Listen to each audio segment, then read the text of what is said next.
ভালোবাসি। আমার সোনার বাংলা, আমি তোমায় ভালোবাসি। চিরদিন তোমার আকাশ, চিরদিন তোমার আকাশ, তোমার বাতাস। ওগো আমার প্রাণে বাজায় বাঁশি, সোনার বাংলা, আমি তোমায় ভালোবাসি। আমার সোনার বাংলা, আমি তোমায় ভালোবাসি। বাংলাদেশ 52, 69, 71, শাহবাগ, কোটা সংস্কার। প্রতিবাদে যে দেশের জন্ম, প্রতিবাদী যে দেশের পরিচয়, প্রতিবাদ যে দেশের আত্মায়, যে দেশ শব্দটার মধ্যে রয়ে গিয়েছে লড়াইয়ের আবহ। বারবার যে প্রতিবাদের সামনে থাকে ছাত্র সমাজ, ধর্মান্ধতা, উগ্রপন্থা, দুর্নীতি, উদাসীনতা, সবকিছুর জবাব আসে রাস্তায়। কখনো স্কুলের ছাত্ররা, কখনো কলেজ বিশ্ববিদ্যালয়ের ছাত্ররা। বাংলাদেশে কেউ ছেড়ে কথা বলে না। কোটা সংস্কার আন্দোলনে পুলিশের উদ্যত বন্দুকের সামনে বুক চিতিয়ে দাঁড়িয়ে পড়েছে সেই ছাত্ররাই। নতুন বাংলাদেশ জন্ম নিচ্ছে। কুমিল্লার গণহত্যার ফলস্বরূপ সেই কুমিল্লা বিশ্ববিদ্যালয়ে শেখ হাসিনা হলের নাম পরিবর্তন করে শিক্ষার্থীরা নাম রাখলেন সুনীতি শান্তি হল। 1931 সালে কুমিল্লার ডিস্ট্রিক্ট ম্যাজিস্ট্রেট স্টিভেন্সকে হত্যা করেছিলেন বিপ্লবী শান্তি ঘোষ ও সুনীতি চৌধুরী। তারই নাম অনুসারে এই হলের নামকরণ করা হলো। জাহাঙ্গীরনগর বিশ্ববিদ্যালয়ের ছাত্রছাত্রীরাও সেখানকার হাসিনা হলের নাম বদলে রাখলেন ইলা মিত্র হল। টেক্সটাইল বিশ্ববিদ্যালয় বুটেক্সের ছাত্রছাত্রীরা কীভাবে পিছিয়ে যান, তারাও নাম পরিবর্তন করে রাখলেন প্রীতিলতা হল। রিপোর্ট অনুসারে এই কোটা সংস্কার আন্দোলন তথা বাংলাদেশের সরকার বিরোধী আন্দোলনের সব মিলিয়ে মৃতের সংখ্যা 300 অতিক্রান্ত এবং এই দীর্ঘ টানাপোড়েনের পর গত 5ই আগস্ট সোমবার আওয়ামী লীগের নেত্রী তথা বাংলাদেশের প্রধানমন্ত্রী শেখ হাসিনা পদত্যাগ করেন। আসলে কি এই মুক্তিযোদ্ধা কোটা পদ্ধতি? এই মুক্তিযোদ্ধা কোটার ব্যাপারটি জানতে গেলে কিঞ্চিত ইতিহাসের চর্চা করতেই হয়। বস্তুত ইতিহাস না জেনেই পক্ষে বিপক্ষে অজস্র মতামত রয়েছে।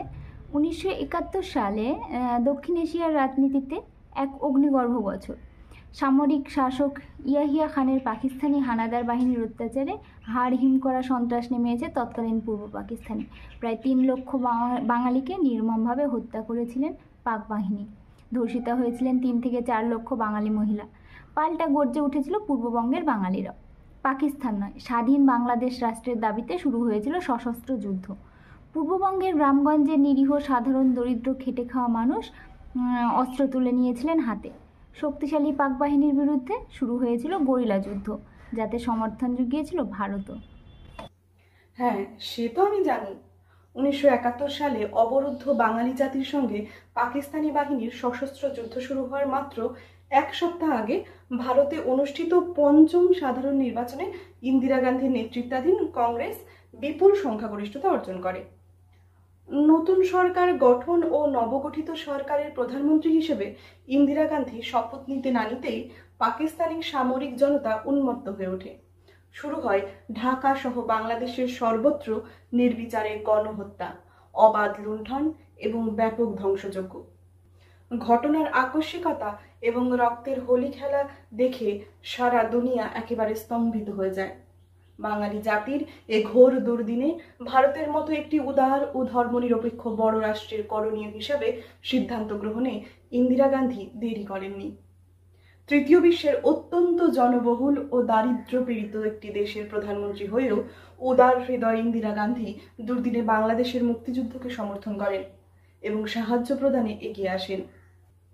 3রা ডিসেম্বর পাকিস্তানের বিরুদ্ধে ভারতের সরাসরি যুদ্ধ ঘোষণা ও 6 ডিসেম্বর স্বাধীন সার্বভৌম রাষ্ট্র হিসেবে বাংলাদেশকে স্বীকৃতি দান 7.5 কোটি বাঙালির মনোবলকে আরো চাঙ্গা করে তোলে। বাঙালি জাতির গৌরবময় মুক্তিযুদ্ধে বিরচিত অংশগ্রহণ ও বিজয় এবং বঙ্গবন্ধুর মুক্তি লাভে ইন্দিরা গান্ধীর ভূমিকা চিরস্মরণীয়। হ্যাঁ, ওই মুক্তিযোদ্ধাদের বেশিরভাগই ছিলেন সমাজের একেবারে নিচু তলার মানুষ, যারা দিন আনে দিন খায়। তাদের অস্ত্রের চাইতে দুমুঠো ভাতের জোগাড়েই দিন গুজরানো হতো। কিন্তু মাতৃভূমির লড়াইতে তারাও এগিয়ে এলেন সামনে। সেনাবাহিনীর সাজ সজ্জা, অস্ত্র, পোশাক, রসদ কিছুই ছিল না তাদের। হাতের সামনে যা পেয়েছিলেন সেই নিয়েই নেমেছিলেন লড়াইতে। মনে করা হয় প্রায় 30 লক্ষ মুক্তিযোদ্ধা প্রাণ হারিয়েছিলেন। যুদ্ধের শেষে সামান্য গ্রাসচ্ছেদনের সুযোগও ছিল না অনেকের। বেশিরভাগই পড়াশোনা জানতেন না। অনেকেই আহত হয়ে পঙ্গু হয়ে গিয়েছিলেন, অনেকে সর্বশান্ত হয়েছেন, বেশিরভাগই পরিবার পরিজনদের হারিয়েছেন। স্বাধীনতা যুদ্ধে বীরের মতো লড়াই করেও নিজেদের ভবিষ্যৎ কী হবে তারা কিছুই জানতেন না। 1972 সালে তাই তাদের পুনর্বাসনের কথা ভেবে নবপ্রতিষ্ঠিত স্বাধীন গণপ্রজাতন্ত্রী বাংলাদেশ সরকার 30% মুক্তিযোদ্ধা কোটার কথা ঘোষণা করেন। কিন্তু মুক্তিযোদ্ধাদের পরিবারের একাংশের অভিযোগ, এই সংরক্ষণ ব্যবস্থার যথাযথ সুযোগ সুবিধা তারা পাননি। এদিকে স্বাধীনতার পরেও একের পর এক রাজনৈতিক সংকট আছড়ে পড়েছিল বাংলাদেশে। তাই সমাজতান্ত্রিক পথে চলতে গিয়ে দেশবন্ধু শেখ মুজিবুর রহমানের কৃষক সমিতির আওয়ামী লীগ জোট একেবারে একদলীয় শাসন ব্যবস্থা চালু করতে চায়, যার ফলে চরমে ওঠে বিক্ষোভ, শুরু হয় ষড়যন্ত্র। মাত্র 4 বছরের মধ্যেই 1975 সালে ধানমন্ডিতে তার বাড়িতে ভোর 5টা নাগাদ পরিবার সমেত সবাইকে হত্যা করা হয়। শুরু হয় রাষ্ট্রপতি শাসন। এই রাজনৈতিক টালমাটালে মুক্তিযোদ্ধাদের অনেকেরই প্রস্তাবিত সুযোগ সুবিধার কিছুই পাননি।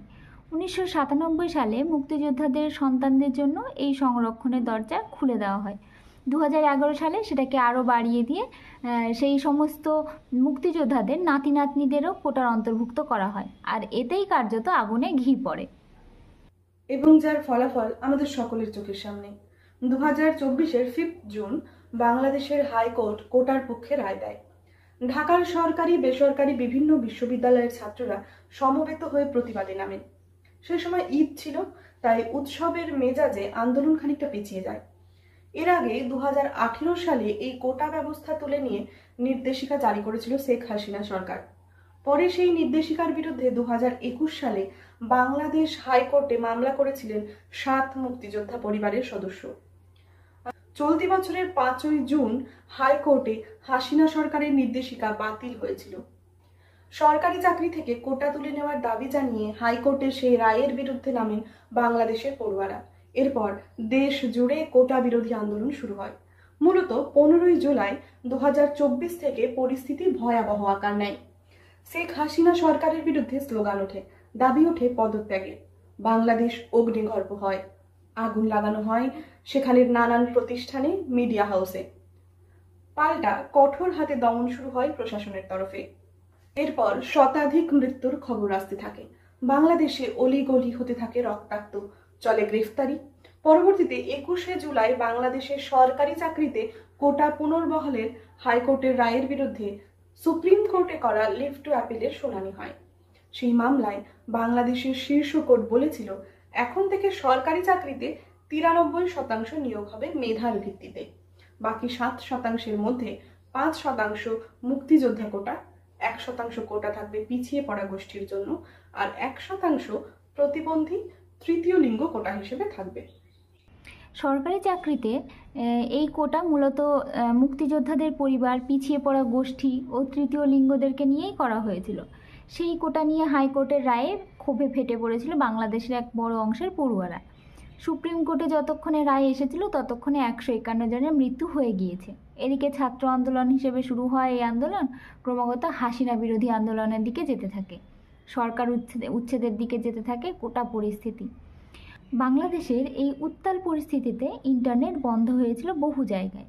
এরপর ধীরে ধীরে কিছুটা শান্ত হতে থাকে অবস্থা। তবে সদ্য বাংলাদেশের বৈষম্য বিরোধী ছাত্র আন্দোলন দাবি করে সরকারের পদত্যাগের, আর তা না হলে অসহযোগ আন্দোলনের ডাক দেওয়া হবে। এই অসহযোগ আন্দোলন 4 আগস্ট বাংলাদেশকে কার্যত নতুন করে অগ্নিগর্ভ করে তোলে। কারফিউ জারি হয়, ইন্টারনেট বন্ধ হয়। ততক্ষণে শতাধিক মৃত্যু নতুন করে হয়েছে বাংলাদেশে, আহতর সংখ্যা ছাড়িয়েছে কয়েকশো। শেষমেশ 5 আগস্ট দেশ ছাড়লেন হাসিনা। দৃশ্য অনেকেই শ্রীলঙ্কার কথা মনে করিয়ে দিতে পারে। সেখানেও রাষ্ট্রপ্রধানকে কিছু মাস আগে দেশ ছাড়তে হয়েছিল এমনই এক গণ আন্দোলনের জেরে। সেবারেও রাষ্ট্রপতি ভবনে শ্রীলঙ্কার সাধারণ মানুষ ঢুকে পড়ে, এখানেও একই ঘটনা। আজও আমরা দেখতে পাই সেই একই ছবি। বাংলাদেশের গণভবনেও ঢুকে পড়েছেন সাধারণ মানুষ। ভারতের দুই প্রতিবেশী দেশের একই পরিস্থিতির মুখে পড়তে হলো, মাঝে মাত্র কিছু মাসের ফারাক। এর প্রতিবাদে মালিহা মেহনাজ শায়রি লিখেছেন, সবুজের বুকে লাল সূর্য, এই ছিল মোর দেশ, রক্ত ঝরিয়ে লাল বন্যায় সবুজ করছো শেষ, এ কি আমার বাংলাদেশ? শোনো ভণ্ড হে দরবেশ, এটা আমার বাংলাদেশ, এখানে জন্ম, বেড়ে ওঠা, এখানেই হব শেষ। যেন আবারও পতাকা সবুজ হবে, বুকে তার লাল সূর্য রবে, সেই লালে মিশে থাকবে শুধু শত শহীদের রেশ, হবে আমার বাংলাদেশ এক নতুন বাংলাদেশ। আর আমরা সেই সমস্ত শহীদদের স্মরণে আজও গেয়ে উঠি, আগুনের পরশমণি ছোঁয়াও প্রাণে, এ জীবন পূর্ণ করো, এ জীবন পূর্ণ করো, এ জীবন পূর্ণ করো, এ জীবন পূর্ণ করো, দহন দানে আগুনের পরশমণি ছোঁয়াও প্রাণে, আমার এই দেহখানি তুলে ধরো, তোমার ওই দেবালয়ের প্রদীপ করো, নিশিদিন আলোক শিখা জ্বলুক গানে,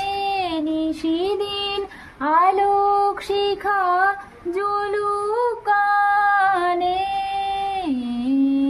আগুনের পরশমণি ছোঁয়াও প্রাণে, এ জীবন পূর্ণ করো, এ জীবন পূর্ণ করো, এ জীবন পূর্ণ করো, এ জীবন পূর্ণ করো, দহন দানে আগুনের পরশমণি ছোঁয়াও প্রাণে। মানবদেহের হৃৎপিণ্ডটি যেমন সামান্য বাদিক ঘেঁষে অবস্থান করে, তেমনি ভারতের মানচিত্রে বাংলাদেশের অবস্থান। আর এর প্রধান শিরা এবং ধমনী হিসেবে রয়ে গেছেন রবীন্দ্র নজরুল। সুস্থ অবস্থায় ভাইয়ে ভাইয়ে সামান্য রেষারেষি, কিছুটা মনোমালিন্য, কখনো বা কিঞ্চিত ভুল বোঝাবুঝি, এসব মানব জাতির সহজাত প্রবৃত্তি। কিন্তু আজ এই চরম দুর্দিনে আমরা সব কিছু ভুলে পাশে আছি বাংলাদেশ, পাশে আছি সেই সমস্ত যুব সমাজের যারা দেশাত্মবোধের এক নতুন অধ্যায় লিখলেন জীবন দিয়ে। তাই বাংলাদেশের প্রতিটি ভাই বোনের উদ্দেশ্যে আরো একবার ধ্বনিত হোক, বলবীর বল উন্নত মম শির, শির নিহারি আমারি নত শির ওই শিখর হিমাদ্রির, বলবীর বল মহাবিশ্বের মহাকাশ ফাড়ি, চন্দ্র সূর্য গ্রহ তারা ছাড়ি, ভুলক দোলক গোলক ভেদিয়া, খোদার আসন আরশ ছেদিয়া, উঠিয়াছি চির বিস্ময়ে আমি বিশ্ববিধাত্রীর, মম ললাটে রুদ্র ভগবান জলে, রাজ রাজ টিকা দীপ্ত জয়শ্রীর, বলবীর আমি চির উন্নত শির, আমি চির দুর্দম দুর্বিনীত নৃশংস, মহাপ্রলয়ের আমি নটরাজ, আমি সাইক্লোন, আমি ধ্বংস, আমি মহাভয়, আমি অভিশাপ পৃথ্বীর, আমি দুর্বার, আমি ভেঙে করি সব চুরমার, আমি অনিয়ম ও শৃঙ্খল, আমি দলে যাই যত বন্ধন, যত নিয়ম কানুন শৃঙ্খল, আমি মানি না কোনো আইন, আমি ভরা তরি করি ভরা ডুবি, আমি টর্পেডো,